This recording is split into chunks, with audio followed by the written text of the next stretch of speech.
નમસ્કાર દર્શક મિત્રો, હું છું શ્યામલ મહેતા. આપ જોઈ રહ્યા છો બાજ નજર.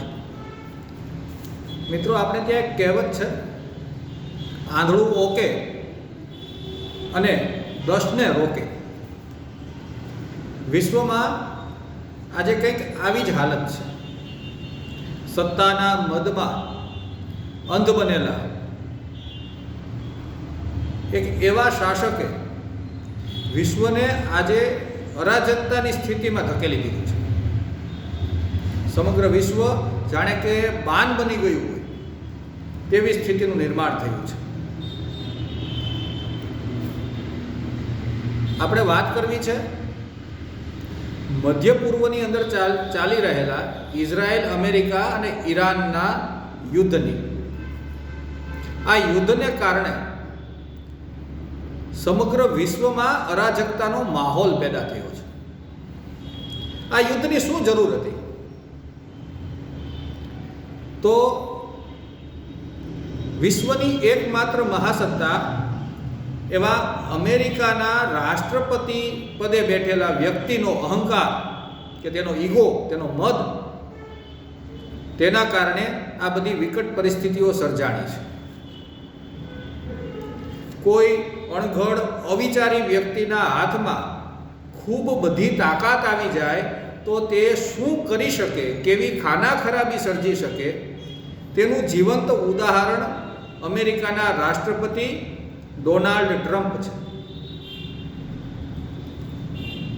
સત્તામાં આવતા વેત અનેક દેશો પર ટેરિફ લગાવી દીધા અને અનેક દેશોના આર્થિક માળખાને હચમચાવી નાખી. કારણ કે અમેરિકા મહાસત્તા છે, આર્થિક મહાસત્તા પણ છે, લશ્કરી મહાસત્તા પણ છે.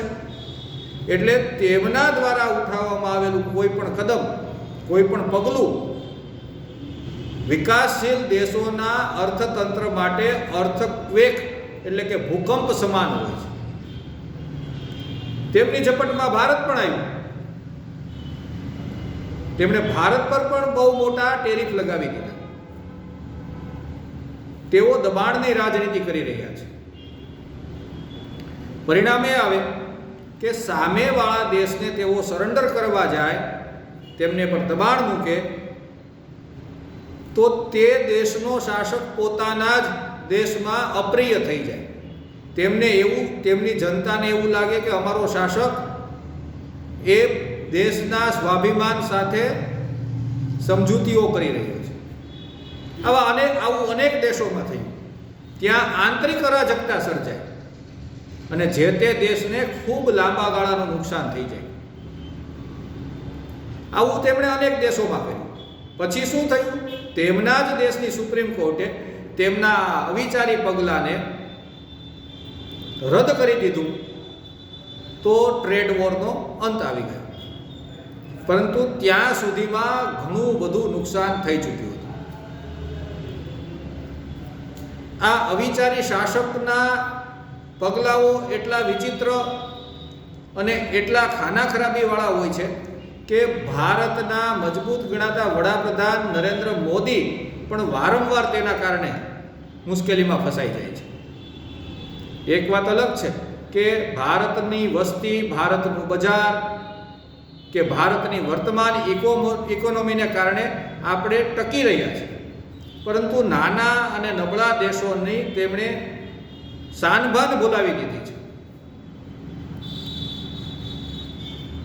તેઓ નોબેલ પ્રાઇઝ માટે એક બાળક જેમ વેન કરે તેવું પ્રકારનું વેન પકડીને બેઠા હતા કે હું શાંતિનો દૂત છું.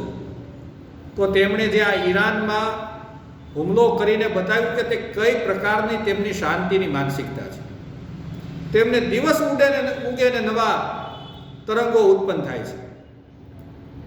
ભારતના ભૂતપૂર્વ એક મોગલ શાસન પહેલાના એક શાસક મોહમ્મદ તગલકની વાત આવે છે ઇતિહાસમાં ભણવામાં કે એકદમ તરંગી મગજનો શાસક હતો. ક્યારેક રાજધાની બદલી નાખે, ક્યારેક બીજો નિર્ણય લઈ લે અને આમ કરીને તેણે પોતાના શાસનકાળમાં દેશને ખુવાર કરી નાખેલો. હવે આ ડોનાલ્ડ ટ્રમ્પ નામનો શાસક જે છે તે વિશ્વ આખાને ખુવાર કરી રહ્યો છે. તે અવિચારી પગલાઓ ભરી લે છે. હવે અત્યારે પરિસ્થિતિ એવી થઈ છે કે ઈરાન પર હુમલો કરતા તો કરી દીધો. ઈરાનની તૈયારી કેટલી છે તે માટે તેમનું ગણિત ખોટું પડ્યું. તેઓ ભલે કહે કે તેમણે મોટા ભાગની લીડરશિપને મારી નાખી છે. તેમના સુપ્રીમ લીડર આયાતોલ્લા અલી ખોમેનીને તેમણે મારી નાખ્યા છે. તે સિવાયના કેટલાક લશ્કરી કમાન્ડરોને મારી નાખ્યા છે. તેમના વિદેશ મંત્રીને, સંરક્ષણ મંત્રીને, વિદેશ મંત્રી નહીં પણ સંરક્ષણ મંત્રીને તેમણે મારી નાખ્યા છે. આ બધી વાતો તેઓ કરે છે. તેઓ એમ કહે છે કે અમે તેમના દેશ પર એર સુપિરિયરિટી મેળવી લીધી છે, અમારા વિમાનો તેમના આકાશમાં ઉડે છે. પરંતુ જો તેવું હોય તો અત્યારે ઈરાનનું સંચાલન કયું નેતૃત્વ કરી રહ્યું છે? જો તેમનું શસ્ત્ર સરંજામ ખતમ થઈ ગયો હોય તો મધ્ય પૂર્વના, મિડલ ઈસ્ટના યુએઈ, કતર, સાઉદી અરેબિયા વગેરે જેવા દેશો અને તુર્કી પર હુમલાઓ કોણ કરી રહ્યું છે? ઇઝરાયલ પર હુમલાઓ કોણ કરી રહ્યું છે? મતલબ કે ઈરાન પર હુમલો કરતા પહેલા અમેરિકા અને ઇઝરાયલે જે કેલ્ક્યુલેશન માંડેલું તે તેમનું ગણિત ખોટું પડ્યું છે. અને પરિણામ શું આવ્યું છે? હોર્મુઝની ખાડી બંધ કરી દેવામાં આવી છે, જ્યાંથી વિશ્વનો મોટા ભાગનો ઓઇલ, ક્રૂડ ઓઇલ અને ગેસનો જથ્થો પસાર થાય છે. આના કારણે ટ્રમ્પના આવા અવિચારી પગલાંના કારણે વિશ્વના દેશો કારણ વગર ક્રૂડ ઓઇલ અને ગેસની તંગીના ઝપટમાં આવી ગયા છે. ભારતની અંદર ક્રૂડ ઓઇલની તંગી પડવાની કોઈ સંભાવના નથી, કારણ કે એક તો પહેલાં તો રિઝર્વ હોય છે અને બીજું આપણે રશિયા પાસેથી ક્રૂડ ઓઇલ લઈએ છીએ અને તેમને રિફાઇન્ડ કરવાની રિફાઇનરીઓ પણ આપણે ત્યાં મોજૂદ છે. એટલે ક્રૂડ ઓઇલની તંગી ભારતને પડે તેવી શક્યતાઓ નહીવત છે, પરંતુ ગેસની તંગી ભારતને પડી શકે છે અને તેના પરિણામો દેખાવા લાગ્યા છે. એલપીજીના જે કોમર્શિયલ બોટલો છે તેના વેચાણ પર નિયંત્રણ આવી ગયા છે. ઘરેલું ગેસની બોટલોમાં પણ બહુ સંગ્રહ ન થાય તેટલા માટે પણ મર્યાદાઓ લાદી દેવામાં આવી છે. ભારતના અકોણા પાડોશીઓ તો ખૂબ પરેશાન થઈ ગયા છે. તે અકોણા છે તે વાત સાચી છે અને તેનું પરિણામ તેઓ ભોગવે છે, પરંતુ સારા દેશોને પણ અને જેમને ઈરાન, ઇઝરાયલ અને અમેરિકાની કોન્ફ્લિક્ટ સાથે કશો જ લેના દેના નથી તેવા દેશો પણ કારણ વગર આ અરાજકતામાં ફસાઈ ગયા છે. એટલે આ કહેવત છે કે આંધળું ઓકે અને 10ને રોકે, એમ અમેરિકાના તરંગી શાસકના અવિચારી પગલાઓ સમગ્ર વિશ્વને બાનમાં લઈ ચૂક્યા છે. હવે તેઓ એમ કહે છે કે અમે તેમની નેતાગીરીને મારી નાખી છે, ખતમ કરી દીધી છે. તો પછી તેમણે રિવોર્ડ ફોર જસ્ટિસ જાહેર કરવાની શું જરૂર?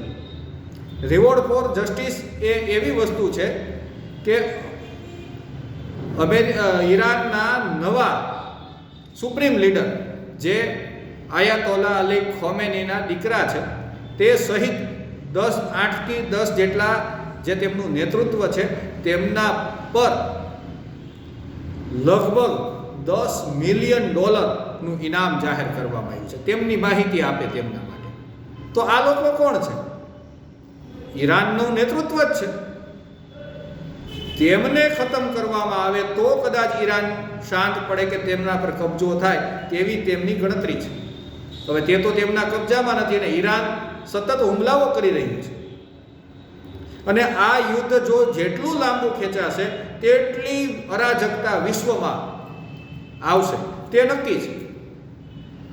એટલે કોઈ પણ દેશ, આ તો ડોનાલ્ડ ટ્રમ્પ એ વિશ્વને અસર કરતા છે, પણ કોઈ પણ દેશની અંદર અવિચારી શાસક આવે, અબૂધ શાસક આવે, તરંગી શાસક આવે, જેને સત્તાનો કેમ ઉપયોગ કરવો તેની મેચ્યોરિટી ન હોય, ગંભીરતા ન હોય, ત્યારે તે ખૂબ મોટી ખાના ખરાબી સર્જી નાખે છે. અને ડોનાલ્ડ ટ્રમ્પ તેનું પ્રત્યક્ષ ઉદાહરણ છે. ભારત માટે પડનારી અસરો, જો આ યુદ્ધ લાંબુ ચાલશે તો થોડી મોંઘવારી પણ વધશે, કારણ કે આ તો વૈશ્વિક અસરો છે. ગેસની તંગી પણ ઊભી થઈ શકે છે, પરંતુ ભારતની અંદર અરાજકતા ફેલાય તેવું કોઈ સંભાવનાઓ નથી. થોડો ઘણા નિયંત્રણો આવી શકે છે. અને ક્રૂડ ઓઇલ બાબતે આપણે રશિયા સાથેના કરારો છે, રશિયા પાસેથી આપણે ખરીદીએ છીએ, એટલે તેમાં ભારત નિશ્ચિંત છે. પરંતુ ભારતની પ્રજાએ પણ ખૂબ શાંતિ રાખવી પડશે, કારણ કે આવા સમય દરમિયાન અફવાઓનો મારો થતો હોય છે, ખોટી ખોટી વાતો ખૂબ ફેલાતી હોય છે. આપણા માટે આ એક સંતોષની વાત છે કે આ યુદ્ધ, તેમાં એક વાત એવી પણ આવી છે કે આ હોર્મુઝની ખાડીમાંથી ઈરાન પણ આપણો મિત્ર દેશ છે, એટલે તેમણે એવું કહ્યું છે કે અમે ભારતના જહાજોને પસાર થવા દઈશું. તો આ આપણા માટે રાહતની વાત છે. પરંતુ જ્યારે કોઈ પણ દેશમાં આવા અવિચારી અબૂધ શાસકો આવે ત્યારે તેઓ ખૂબ અરાજકતા ફેલાવે છે. અને આ મિડલ ઇસ્ટનું વર્તમાન યુદ્ધ તેનું સીધું અને જીવંત ઉદાહરણ છે. જય હિન્દ, જય ભારત.